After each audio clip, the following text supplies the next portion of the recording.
before the battle of Uhud, as the Prophet ﷺ was preparing the armies, and the decision was made to go out to Uhud. And he ﷺ was very meticulous in how he did things.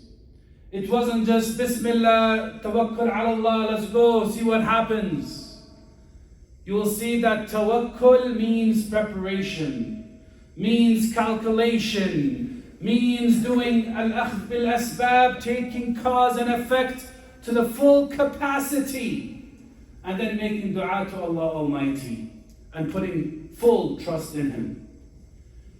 And so one of the things he did, checking his army, subhanallah, he was looking to make sure everyone is okay in there. And he was checking as he noticed there are some youth, those naughty youth who go out of control. They were insisting to join the army. And they were young. And so the Prophet had to go check and actually order them out. Hey, Habibi, you're too young. You can't go to war yet. No, we need you to go strengthen yourself. This is not for you. And he would literally pick out young men from the crowd. And there's a really awesome story where one of the young men was Rafi' radiallahu anhu. And the father of Rafi', when he saw that his son is being turned away, he was sad for his son and sad that he doesn't get the honor of going out with him. So he went and he begged Rasulullah sallallahu alayhi wa sallam. Says, Ya Rasulullah, my son is an amazing archer. And the Prophet ﷺ, he actually said, okay, let me see. And he tested his archery skills. And Rafi' was able to hit the strike zone. And so Rasulullah ﷺ said, okay, you have a great skill, we'll take you along. His BFF, his homie, his best friend was Ibn Jundub. So he said, hey, Ya Rasulullah, you turned me down, you took him. I can wrestle him and get him on the ground. And again, Rasulullah, look at the hikmah and raising a nation. He didn't say, oh, no, you're not a good archer. He says, yeah, show me. And he let these best friends wrestle each other.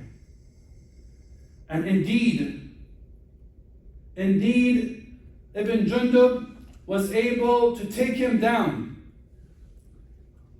And Rasulullah said, okay. He saw the courage, he saw the strength, he allowed him. And so they both joined.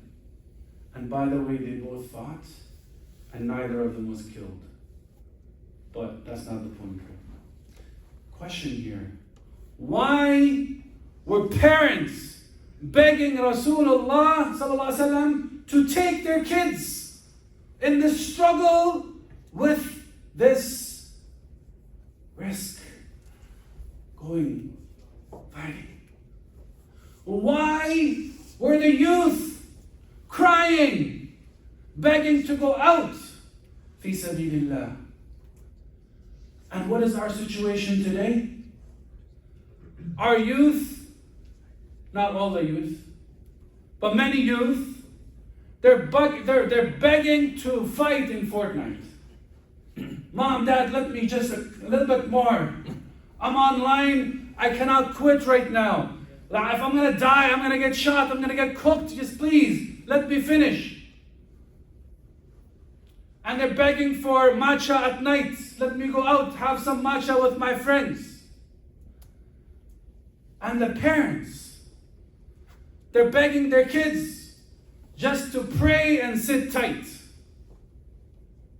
What's going on? There are reasons. And we need to go through here quickly. Now remember, I'm not just for the record, for the camera, the other camera, any agents here. I gotta get back to Canada. I'm not saying we gotta go fight. I'm saying we gotta just struggle. We gotta struggle in different capacity within our time and place. The struggle in Mecca, 13 years, was different than Medina. There was no armed struggle in Mecca, but there was tremendous struggle against evil, oppression, da'wah, sticking on the truth, going, speaking, reading Quran in front of the Kaaba. There was a lot of struggle in Mecca. Different type, but even maybe harder type, because everyone's against the Muslims.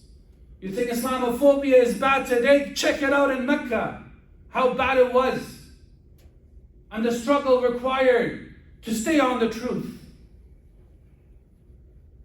But subhanAllah, there's a few things happening here. Number one, we, for the most part, our deen has been secularized. Islam, we don't understand it as a deen, it's a religion. When we translate deen to religion, we messed up. Half the deen is gone already, if not more. Now this great deen that Allah sent for humanity, for the nation to be the best of humanity, to be the ones who are witnesses over humanity. Now we made it just rituals, things you do in private, a little prayer, a little tasbih. We argue if the tasbih with the beats is sunnah or bid'ah or kufr or shirk. You get rewarded or you get sin for doing the beats. If you sing with the beats in the car with two sheikhs, you're going to get smacked with all the lines all over the place. Islam is just a bunch of rituals. Personal, even rituals. Coming to the Jumu Salah, oh man, this one we got to do it together. Fine, I'll come. I'll come for the last 10 minutes for the Arabic part, apparently, I was told. No diss against anyone who's late. Maybe it is a diss. I'll repeat it at the end for the people who are extra late. So, bunch of rituals, bunch of individual stuff, bunch of morals and ethics that are personal. I'm going to be kind. I'm going to smile. I'm going to not lie. These are all good things. I'm not making it like trivial. But that's not all Islam is. But it's all that's become. This was not understanding of anyone when they got the message of Rasulullah. If this was the understanding, the Quraysh would have accepted it.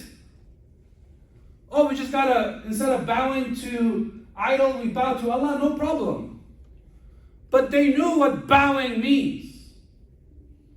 Bowing means submission in all aspects of life, including how systems are created, how systems are run, how the economics is to be done, how the politics is supposed to be done, how relationships between every single member in society is supposed to be governed, how to get the truth, how to get the justice. And they refused because they knew what it meant. And those who accepted, right away accepted and moved. One person joined the Muslims before the Battle of Uhud. He went and became Muslim and joined. He fought and he died. And Rasulullah said, this is an example of a person who will enter Jannah not having bowed once to Allah. The person didn't go back and say, I gotta go clean this and I gotta do that and I gotta memorize the Quran. He knew the time is there. I'm getting the call. I'm gonna answer the call. So Islam, with the mission of every prophet to their people, is mentioned repeatedly in the Quran. فَاتَّقُوا اللَّهَ وَأَطِيعُونَ.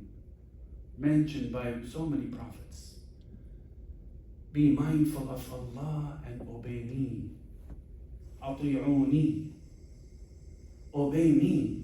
So the Prophet now is acting on behalf of Allah, coming with the commandments of Allah, telling the people you have no choice but to obey all the rules.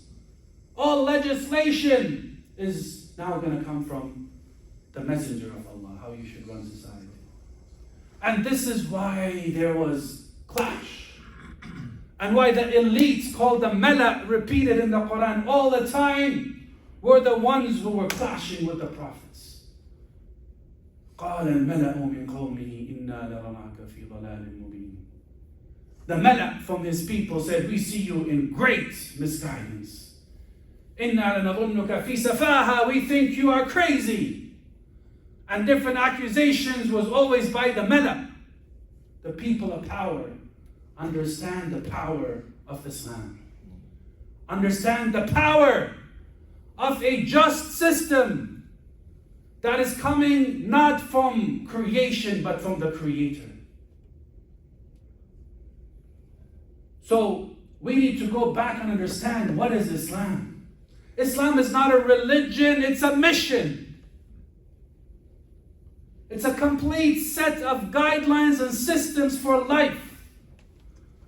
Yes, we say sometimes it's a way of life, but even that becomes secularized, subhanAllah. Way of life, for people to understand, I'm going to just, when I go to work, I go to school, I'm going to be acting according to Islam, which is cool. But they forget the parts where we have a duty on us for the rest of humanity. That there's no more prophet sent, and no more will be sent. It's you and me. And so we have to give the same message as all the prophets that Allah sent to humanity.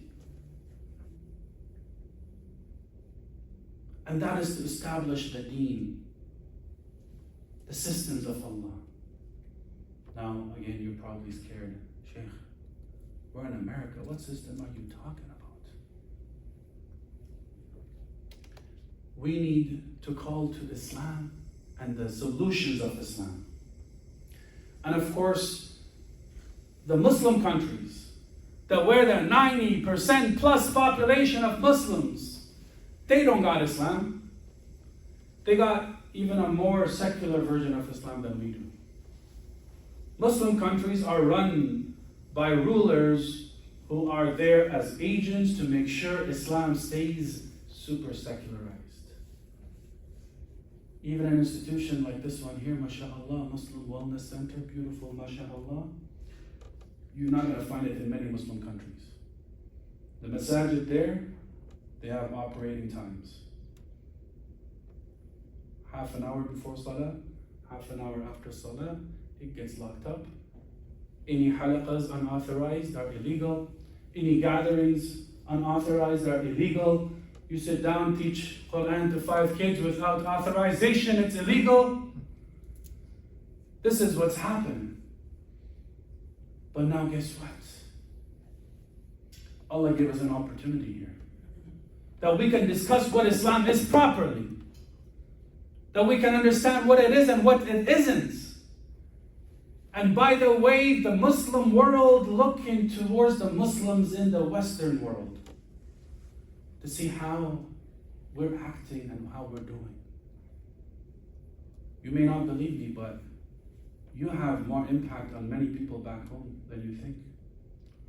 When they see us, and we're talking about holistic Islam, we're talking about the systems of Islam, the solutions that Islam provides to humanity, that this so-called democracy is nothing but hypocrisy, the rule of the few elites oppressing the masses, and tyranny.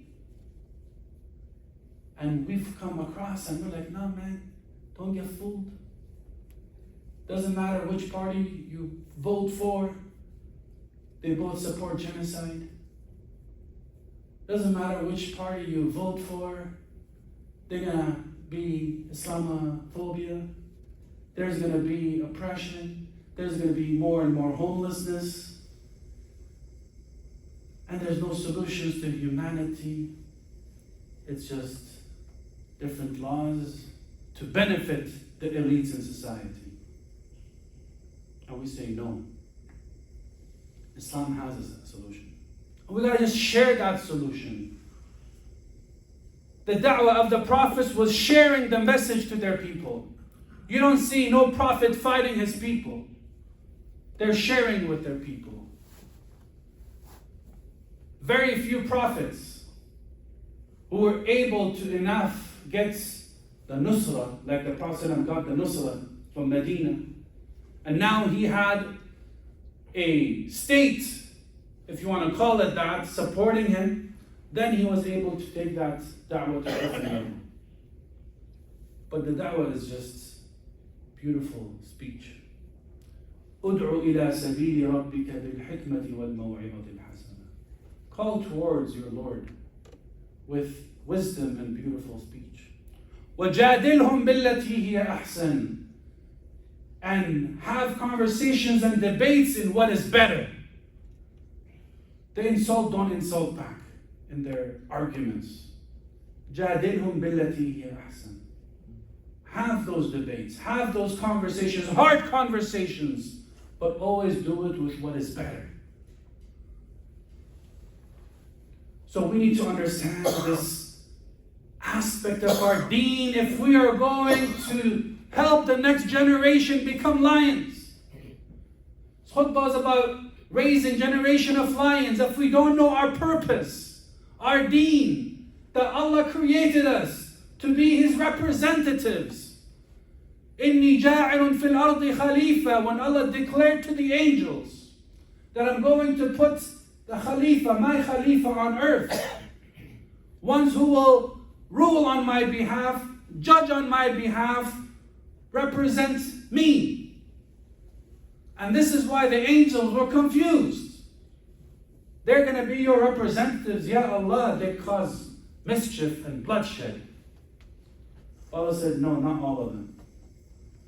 Some will rise above it and grow above it and will know how. And I will send their guidance so that they can achieve that mission. When we understand that mission, now we have something to aim for. But when we're just focusing on the do's and the don'ts and the outside aspects of Islam, then it's hard to raise lions. And the kids see Islam just restrictive. And they don't understand that this is Allah's guidance to free us from the shackles of this life. The shackles of our desires and the shackles of the desires of others above us and upon us. Islam frees us. You always have to have rules and values, but whose rules and values are you going to follow? There's no place, there's no rules and values. So the next thing is to have higher aspirations for our communities.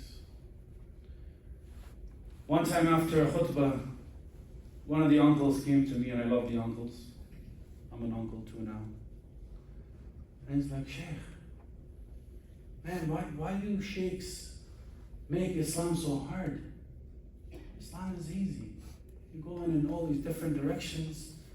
One man came to the Prophet and said, Ya Rasulullah, if I pray salah, and I fast, and I treat what is halal as halal and haram as haram, will I enter Jannah? The Prophet said, yes.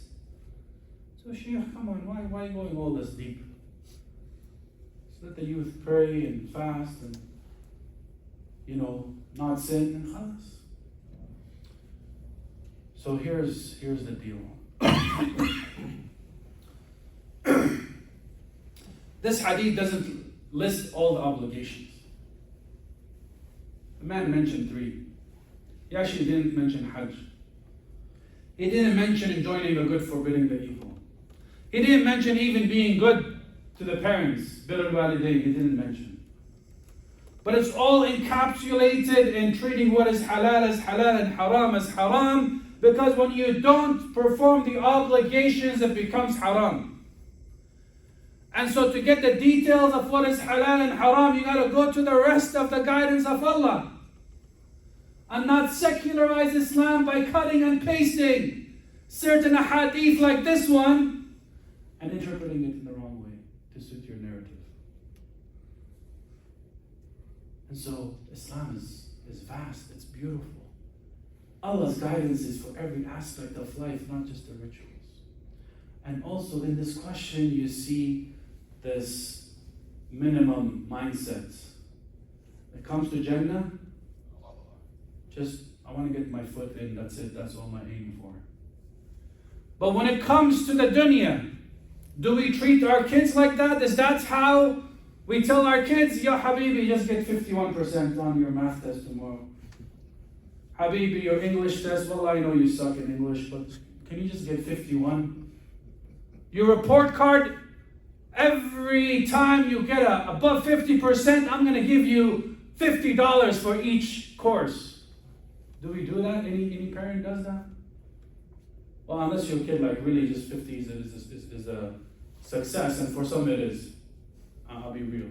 I've been a principal 17 years.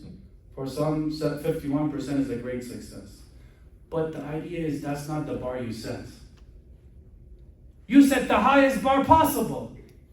You get them to work hard and to aim for the moon. Aim for the stars, you might land on Mars, they say.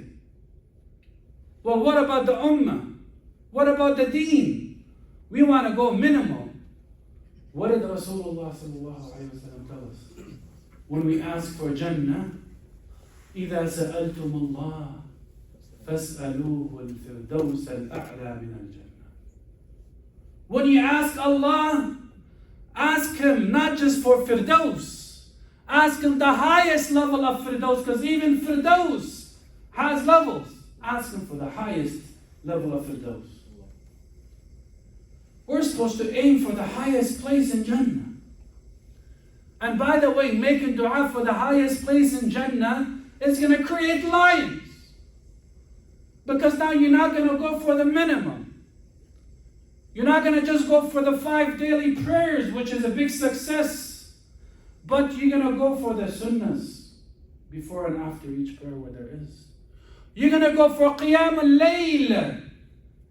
Because you want Firdaus al-A'la min al-Jannah. You know you got to get up before Fajr, not just for Fajr. You're going to have higher aspirations. No one in dunya becomes successful with minimal effort.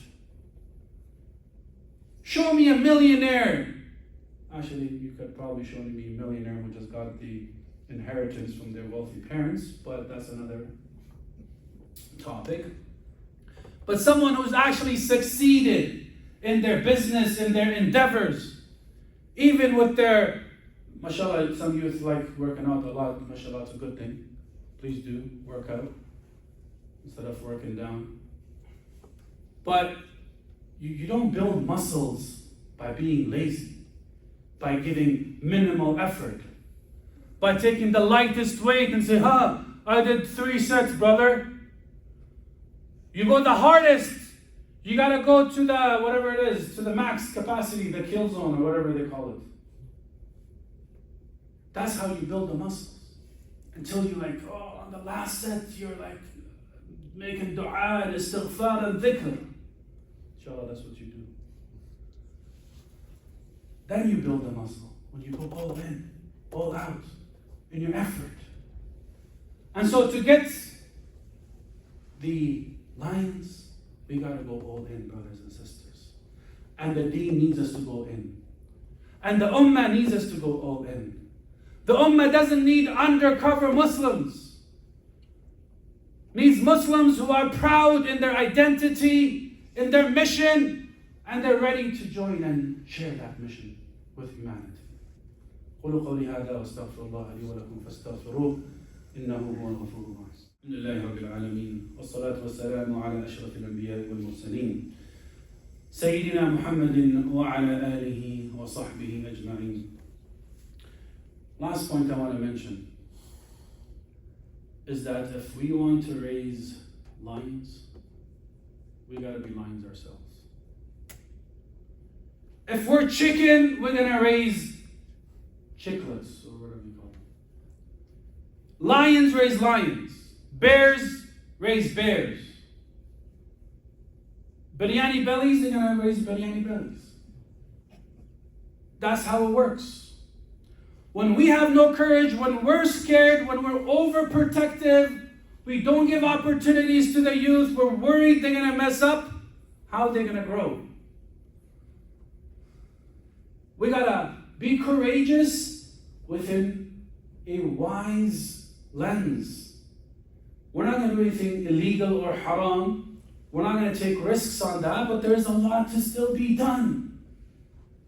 The Prophet ﷺ saw the potential of the youth and he gave them those opportunities. Leadership opportunities, volunteering opportunities. This place needs to be run by the youth. And I'm not just talking about Shaykh Ahmed's kids, mashallah, they're doing that. All the other kids. They got to be the ones, we need to train the youth. Leadership. How you train leadership? Sayyidul Qawmi Khadimuhum. The leader of a people is the one who serves them. So they got to do service. Because leadership is something active. The more you do it, the more you learn. We need to have mentors. All the other uncles and people who have their skills, you come and you bring your skills. Alhamdulillah, bring your wallets, but bring your skills as well. And we need to build a community together as a jama'ah, inshaAllah.